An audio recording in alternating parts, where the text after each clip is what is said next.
नमस्कार दोस्तों, हमारे ज़िंदगी के रंग चैनल में आपका बहुत बहुत स्वागत है। आज हम आपके लिए एक ऐसी माँ की कहानी लेकर आए हैं जिसने अपने बेटे को जन्म देते हुए एक क्षण के लिए भी नहीं सोचा और अपना बलिदान दे दिया। आगे की कहानी इस प्रकार है।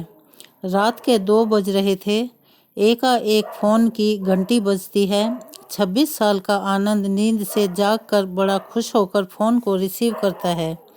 वह खुश इसलिए होता है क्योंकि उसकी नई नई गर्लफ्रेंड बिना टाइम देखे कभी भी उसको फ़ोन कर देती है। फ़ोन की दूसरी तरफ से आवाज़ आती है, जन्मदिन मुबारक हो बेटा। आज मेरा बेटा पूरे 26 साल का हो गया है। मैं बहुत खुश हूँ। माँ की आवाज़ सुनते ही आनंद के चेहरे पर एक्सप्रेशन बदल जाते हैं। वो गुस्से में बोलता है, माँ तुझे समझ नहीं आता क्या? इतनी सी बात के लिए मेरी नींद खराब कर दी। यह बात तो तू मुझे सुबह भी बोल सकती थी। इतना कहकर वह फ़ोन काट देता है। थोड़ी देर बाद फिर से फ़ोन की घंटी बजती है। आनंद फिर से फ़ोन उठाता है और इस बार फ़ोन पर पापा होते हैं। आनंद इस बार आराम से बात करता है, थैंक यू पापा, आपने मुझे बर्थडे विश करने के लिए फ़ोन किया, तो भी इतनी रात को। पापा कहते हैं, नहीं बेटा, मैंने तुम्हें मुबारकबाद देने के लिए नहीं बल्कि ये बताने के लिए फ़ोन किया है कि तुम्हारी माँ बिल्कुल पागल है।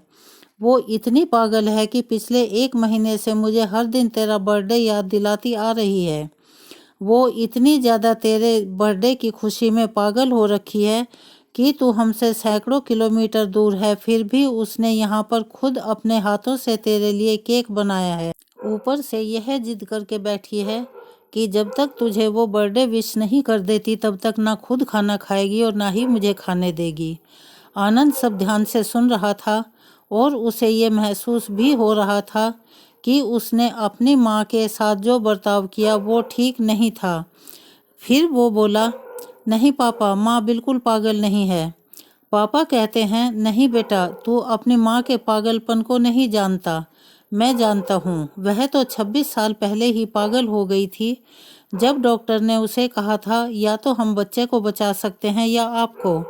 उसने बिना 1 सेकंड के भी सोचे बच्चे को बचाने का फैसला ले लिया और मुझे भी कसम देकर उस फॉर्म पर साइन करने के लिए मना लिया था जिस पर लिखा था कि उसकी ज़िंदगी इस ऑपरेशन से खतरे में है और अगर उसे कुछ होता है तो उसके जिम्मेदार डॉक्टर नहीं होंगे।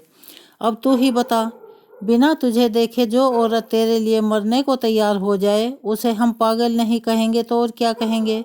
इतना कहकर पापा ने फ़ोन रख दिया। आनंद ने भी अब यह महसूस किया था कि वह जो कर रहा है वो भूल नहीं, गुनाह था। हाँ, एक बार किसी इंसान को दुख दो तो कोई बात नहीं, लेकिन भगवान को दुख देना गुनाह ही होता है और माँ भगवान से कम नहीं होती। पश्चाताप के आंसू उसकी आंखों से बह निकले। सवेरा होते ही आनंद ने अपने घर की ओर रवाना हो गया, अपने माँ बाप से माफ़ी मांगने के लिए। घर पहुँचते ही उसने पहले माँ से माफ़ी मांगी, जिसने उसे गले से लगा लिया। फिर वह अपने पापा से माफ़ी मांगने लगा। पापा ने कहा, कोई बात नहीं बेटा, जा तू वापस चला जा। तेरी माँ हमेशा कहती थी कि तू उसे बुढ़ापे में संभालेगा, लेकिन मैं उसे समझा दूंगा। जैसे आज तक मैं उसे संभालते आया हूँ वैसे ही आगे भी मैं उसका ख्याल रखूँगा। उसे भी यह समझ लेना चाहिए कि जो बेटा उसके एक फ़ोन करने से परेशान हो जाए वह उसे उम्र भर क्या संभालेगा। बाप की ऐसी कड़वी बातें सुन आनंद की आंखों में आंसू बहने लगे। वो सर झुकाए अपने बाप के सामने चुपचाप खड़ा रहा। अपने बेटे को परेशान देख माँ आगे आई और पापा को कहने लगी, जाने दीजिए ना, माफ़ कर दीजिए, वो हमारा ही बेटा है। माँ की ममता का मोल ना तो कोई लगा पाया था और ना ही कोई लगा पाएगा।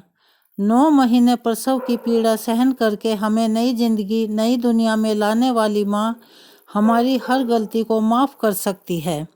इसीलिए माँ का दर्जा भगवान के बराबर होता है। भगवान को तो हम नहीं देख सकते, लेकिन उसके रूप को हम माँ में देख सकते हैं। माँ हर किसी की ऐसी ही होती है।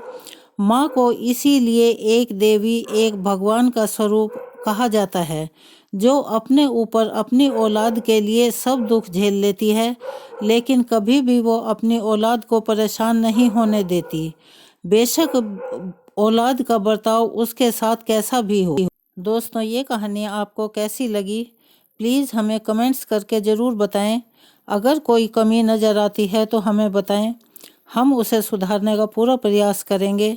अगर आपको हमारी ये कहानी अच्छी लगी हो तो प्लीज़ हमारे चैनल को सब्सक्राइब करें, ज़्यादा से ज़्यादा शेयर करें और ऐसी ही कहानियाँ सुनने के लिए हमें सहयोग करते रहें। धन्यवाद।